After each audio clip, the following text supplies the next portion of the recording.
नमस्ते विद्यार्थ्यांनो व माझ्या बालकलाकारांनो. मी आर्ट इन्स्ट्रक्टर आशुतोष. माझ्या चॅनलवर एका नवीन आणि एक्साइटिंग आर्ट व्हिडिओमध्ये तुमच्या सर्वांचं स्वागत करतो. आजच्या व्हिडिओमध्ये आपण मार्केट सीन या टॉपिकवर मेमरी ड्रॉइंग करणार आहोत. चला तर मग वेळ न घालवता सुरू करूया आजचा व्हिडिओ. सर्वप्रथम मी माझ्या पेजला 1 सेंटीमीटर किंवा 1.5 सेंटीमीटरची बॉर्डर आखून घेतली आहे. यानंतर आपण चित्रातील कॅरेक्टरसाठी एक बेसिक रफ स्ट्रक्चर ड्रॉ करायला सुरुवात करूया. इथे मी बसलेल्या पोजमधील एक व्हेजिटेबल सेलरचे भाजी विक्रेत्याचे कॅरेक्टर ड्रॉ करत आहे. मित्रांनो, आपल्याला ही मेमरी ड्रॉइंग 3 स्टेप्समध्ये कंप्लीट करायची आहे. या पहिल्या स्टेजमध्ये आपल्याला फक्त कॅरेक्टर्स आणि बॅकग्राऊंडचं एक रफ स्ट्रक्चर किंवा एक रफ ड्रॉइंग ड्रॉ करायचं आहे, कुठलेही डिटेल्स ॲड न करता. तर सध्या मी फक्त बेसिक शेपचा वापर करून हे रफ स्ट्रक्चर ड्रॉ करत आहे. इथे मी चेहऱ्याचे डिटेल्स, केस किंवा कपड्यांचे टेक्स्चर्स असे कुठलेही बारकावे ॲड करत नाही आहे. सेलरच्या आजूबाजूला आपण भाज्यांच्या टोपल्या म्हणजेच व्हेजिटेबल क्रेट्स, बॉक्सेस यांचे सुद्धा चित्र काढून घेऊ.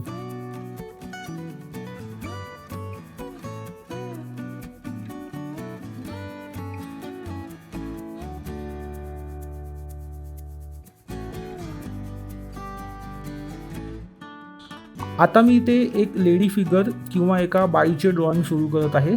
आपण शक्यतो नेहमी सुरुवात डोक्यापासून करावी. आधी डोके, मग टॉर्सो किंवा छातीसाठी एक बॉक्स आणि त्यानंतर हिप्ससाठी एक बॉक्स.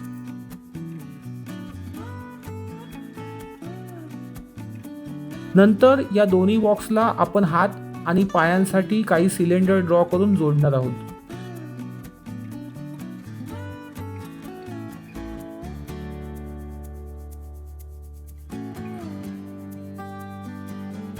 अशा प्रकारे आपल्याला लेडी कॅरेक्टरचं एक रफ स्ट्रक्चर, एक रफ स्केच तयार होईल. आता या लेडी कॅरेक्टर सोबतच मी एका लहान मुलाचे कॅरेक्टर ड्रॉ करत आहे. प्रोसिजर सेम आहे, तीच आहे. आधी डोके, हेड, त्यानंतर टॉर्सोसाठी, धडासाठी एक बॉक्स आणि मग शेवटी हिप्ससाठी, कमरेसाठी एक बॉक्स. आता या बॉक्सेसला हात आणि पाय अटॅच करायचे आहेत. हात आणि पायांसाठी आपल्याला सिलेंड्रिकल शेपचा वापर करायचा आहे. मित्रांनो, जसे की तुम्हाला माहीतच आहे, मेमरी ड्रॉइंगमध्ये कमीत कमी 4 ते 5 ह्युमन फिगर ड्रॉ करणे कंपल्सरी असते आणि त्यात आज आपला टॉपिक मार्केट सीन आहे. आणि सामान्यतः मार्केटमध्ये लोकांची पुष्कळ गर्दी आणि वर्दळ असते. त्यामुळे आपण इथे 5 पेक्षा जास्त कॅरेक्टरसुद्धा ड्रॉ करू शकतो. म्हणूनच मी इथे अजून एक ह्युमन फिगर जे एका बाईचे आहे, लेडीचे आहे, ते ॲड करत आहे. तर मित्रांनो, एक महत्त्वाचा नियम, जेव्हा जेव्हा तुम्ही मेमरी ड्रॉइंग किंवा स्मरणचित्र काढाल तेव्हा नेहमी एक गोष्ट लक्षात ठेवा की तुमच्या फिगर्सच्या ॲक्शन आणि पोजेसमध्ये व्हरायटी दिसली पाहिजे. बरेच विद्यार्थी काय करतात की मेमरी ड्रॉइंग करताना अगदी सेम किंवा आयडेंटिकल पोजेस ड्रॉ करतात, ज्यामुळे ड्रॉइंग खूप अननॅचरल किंवा मोनोटोनस, कंटाळवाणे दिसते. यामुळे पाहणाऱ्याचा इंटरेस्ट तर कमी होतोच, शिवाय तुमचे एक्झाममधील मार्क्ससुद्धा कट होऊ शकतात. म्हणूनच तुमच्या चित्रात व्हरायटी असणे गरजेचे आहे. पण व्हरायटीचा तुम्ही चुकीचा अर्थ घेऊ नका. संपूर्ण चित्रामध्ये एक युनिटी किंवा एक सूत्रतासुद्धा असली पाहिजे. थोडक्यात सांगायचे काय, जर तुम्ही मार्केट सीन ड्रॉ करत असाल तर तुमचे कॅरेक्टर अशा ॲक्शनमध्ये असावेत की जे मार्केटच्या विषयाला सूट करतील, पण त्या ॲक्शन एकमेकांना अगदी तंतोतंत मॅच करणाऱ्या किंवा आयडेंटिकलसुद्धा नसतील. समजायला थोडं कठीण जात आहे का किंवा कळलं नसेल तर मी थोडं अजून एक्सप्लेन करून सांगतो. सगळ्या पोजेस बसलेल्या काढू नका किंवा सगळ्या पोजेस उभ्या काढू नका किंवा सगळे कॅरेक्टर एकाच दिशेने पाहत आहेत किंवा एकच काम करतायत असं दाखवू नका. एखादं तुमचं कॅरेक्टर बसलेलं असू शकतं, एखादं उभं असू शकतं, एखादं चालणारा पोजमध्ये असू शकतं, एखादं वाकलेलं असू शकतं. पण ह्या सर्व कॅरेक्टर्सच्या ॲक्शन वेगवेगळ्या असल्या तरी त्या काहीतरी खरेदी विक्रीशी रिलेटेड असल्या पाहिजेत. एवढंच मला सांगायचं आहे. इथे मी अजून एक ह्युमन फिगर, एक ह्युमन कॅरेक्टर ॲड करत आहे. एक भाजीवाल्याचं कॅरेक्टर जो खाली वाकून भाजीची किंवा फळांची टोपली उचलत आहे.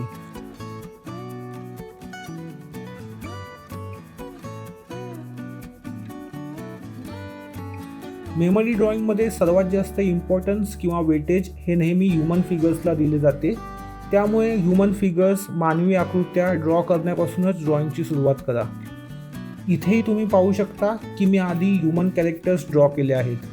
अजून बॅकग्राऊंडचा एकही एलिमेंट ड्रॉ केलेला नाही किंवा काढलेला नाही. जेव्हा तुमचे सगळे कॅरेक्टर्स व्यवस्थित ड्रॉ होतील आणि त्यांची योग्य प्लेसमेंट होईल, तेव्हाच उरलेल्या जागेत बॅकग्राऊंडमध्ये काय काढायचे याचा विचार करा.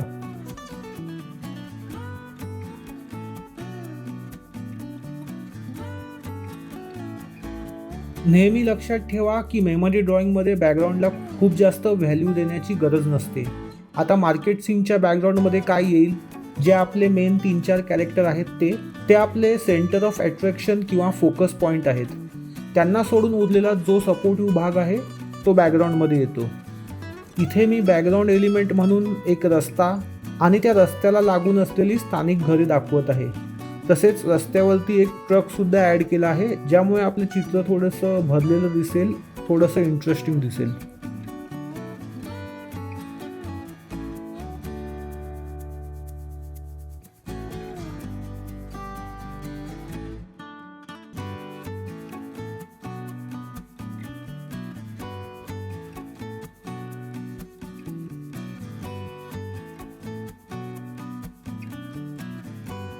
आता आपल्या ड्रॉइंगचा पहिला भाग, रफ स्केचचा भाग कंप्लीट झाला आहे. दुसऱ्या स्टेजमध्ये आपल्याला डिटेल्स ॲड करायचे आहेत आणि काही करेक्शन असतील तर ते करेक्शन करायचे आहेत. डिटेल्समध्ये आपण फेशियल एक्सप्रेशन जसं डोळे, नाक, ओठ, त्या व्यतिरिक्त कपड्यांचे टेक्स्चर्स व इतर काही उरलेल्या गोष्टीसुद्धा ॲड करू शकतो.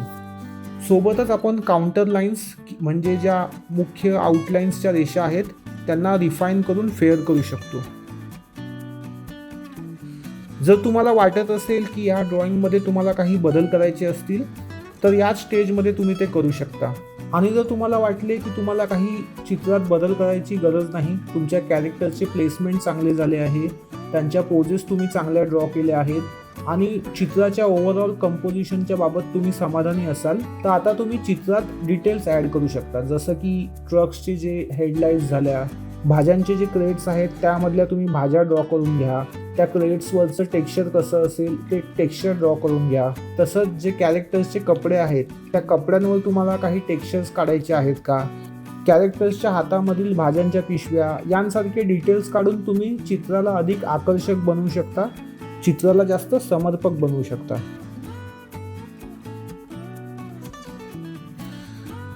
तर मित्रांनो, तुम्ही इथे बघू शकता की आपल्या या ड्रॉइंगमध्ये जो पेन्सिल स्केचिंगचा किंवा जो आपण कच्च्या रेखाटनाचा पार्ट आहे तो आपला करून झाला आहे. यानंतर आपण आपल्या या ड्रॉइंगला कलरिंग प्रोसेस स्टार्ट करू शकतो.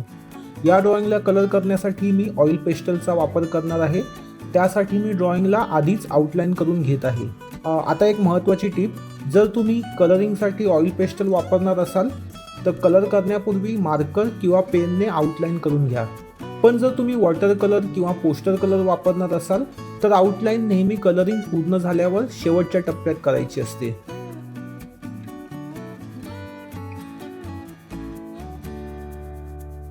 इथे मी ऑइल पेस्टल वापरत असल्यामुळे ब्लॅक किंवा ब्ल्यू मार्कर पेनने किंवा जेल पेनने आधीच आउटलाईन करून घेतली आहे. जर तुमची प्रॅक्टिस असेल तर तुम्ही ब्लॅक पोस्टर कलरचाही वापर करून आउटलाईन करू शकता. यासाठी तुम्हाला 1 नंबर किंवा 0 नंबरचा ब्रश वापरावा लागेल. आणि जर तुम्ही पोस्टर कलरने आउटलाईन करत असाल तर पोस्टर कलर वापरताना त्यात थोडासा फेविकॉल नक्की मिक्स करा, जेणेकरून ऑइल पेस्टल स्मच करताना कलर पसरणार नाही.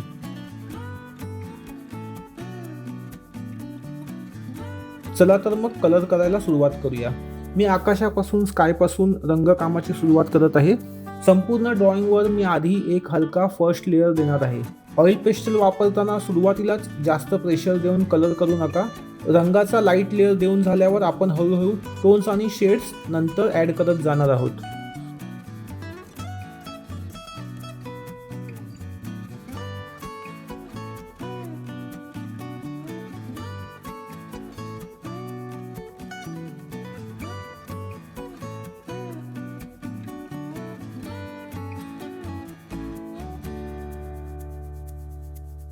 आता बेसिक फर्स्ट लेअर देऊन झाल्यानंतर मी कॉटन बड, टिश्यू पेपर किंवा कॉटनच्या कपड्याच्या साहाय्याने कलर स्मच किंवा ब्लेंड करून घेणार आहे, जेणेकरून कलर पेपरवरती नीट पसरला जाईल व फ्लॅट एक इव्हन टोन दिसेल.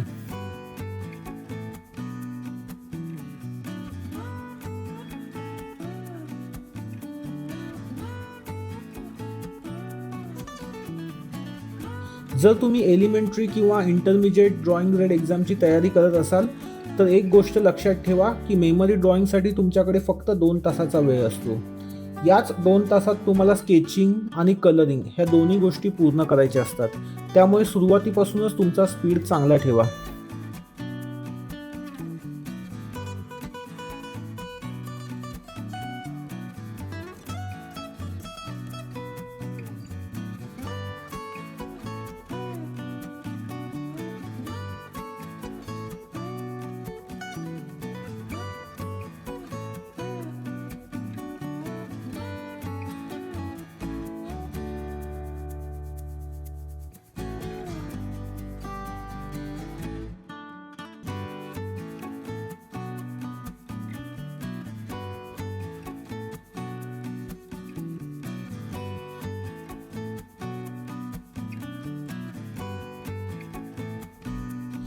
तर आता माझा पहिला लेअर देऊन झाला आहे आणि कॉटन बडने मी तो व्यवस्थितपणे ब्लेंडसुद्धा केला आहे. आता चेहऱ्याचे बारकावे, डोळे, केस, हायलाइट्स आणि शॅडो यांसारख्या डिटेलिंग कामासाठी मी पेन्सिल कलर आणि ग्लास मार्किंग पेन्सिलचा वापर करत आहे.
मित्रांनो, मेमरी ड्रॉइंग हा विषय थोडा कठीण वाटू शकतो, कारण यात मानवी आकृत्यांना, ह्युमन फिगर्सला वेगवेगळ्या पोजेसमध्ये आणि ॲक्शन्समध्ये ड्रॉ करावे लागते. बऱ्याच विद्यार्थ्यांना ह्युमन बॉडीचे प्रपोर्शन कसे असते किंवा ह्युमन बॉडीची ॲनाटॉमी काय असते याची जास्त कल्पना नसते, म्हणून ते मेमरी ड्रॉइंग करण्याचे टाळतात. पण जर तुम्हाला मेमरी ड्रॉइंगमध्ये परफेक्ट व्हायचे असेल तर तुम्हाला जास्तीत जास्त प्रॅक्टिस करावी लागेल. यासाठी तुम्ही काही गोष्टी करू शकता. सतत तुम्ही स्केचिंगची प्रॅक्टिस करा, रफ स्केचेस करा, तुमच्या आजूबाजूच्या वातावरणातील लोकांना, त्यांच्या हालचालींना ऑब्झर्व करू शकता तेवढं ऑब्झर्व करा. तुम्ही जितके जास्त निरीक्षण कराल तितकीच तुमची मेमरी ड्रॉइंग सुधारत जाईल. तर मित्रांनो, तुम्हाला आजचा हा मेमरी ड्रॉइंगचा व्हिडिओ कसा वाटला हे मला कमेंट करून नक्की सांगा. व्हिडिओ आवडला असेल तर लाईक करा आणि चॅनलला सबस्क्राईब करायला विसरू नका. तुमची आर्टिस्टिक स्किल वाढवण्यासाठी, नवीन टिप्स आणि ट्युटोरियल शिकण्यासाठी माझ्या चॅनलबरोबर नेहमी जोडलेले राहा. चला तर मग तोपर्यंत be artistic, be creative and stay awesome. भेटूया पुढच्या व्हिडिओमध्ये. Good bye.